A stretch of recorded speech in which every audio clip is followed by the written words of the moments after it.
كانت امل اسبانيول في ان يسجل هذا الهدف. خطيره لإسكو، عرضيه باتجاه موراتا بالراس، الله! هدف لموراتا، ميرينجي جميل. الله يا إسكو، يا لها من عرضيه يا إسكو، يا له من عزف يا إسكو. أجمل كرة عرضية لموراتا في انتظارها بضربة رأسية رائعة جدا. يسجل ريال مدريد بعد سيطرة لفترة طويلة. شوف القدم، شوف القدم الموسيقية عند إسكو، رأسية من موراتا في شباك دييغو لوبيز. يسجل ريال مدريد هدف أول. قدم رائعة عند إسكو، لمسة رائعة لإسكو، وضربة رأسية جميلة أيضا من جانب موراتا الهداف.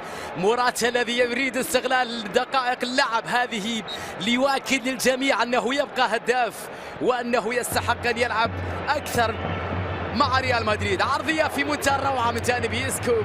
هذه اللقطة الجميلة في المباراة، الأسيست العالي من النجم.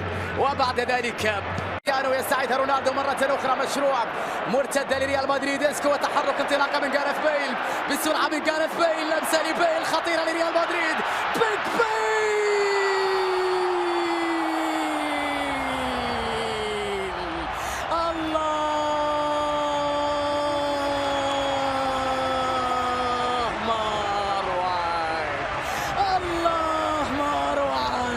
يا ساحر يا إسكو، والله ما روع البيج بيل.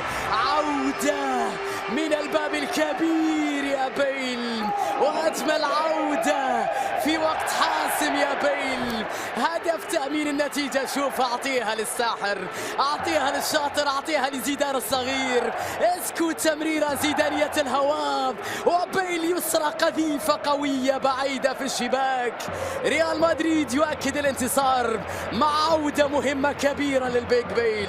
هدف ثاني في البرنابيو يؤمن على النتيجة. اسبانيول لمرة تركوا أماكنهم وذهبوا إلى الهجوم، وتركوا الشوارع، وتركوها لمن؟ لصاروخ، لنفاثة، لقدرات النجم الويلزي الكبير جاريث بيل الذي يسجل بعد العودة. عودة كبيرة بعد فترة غياب طويلة، ولا يوجد ما هو أجمل من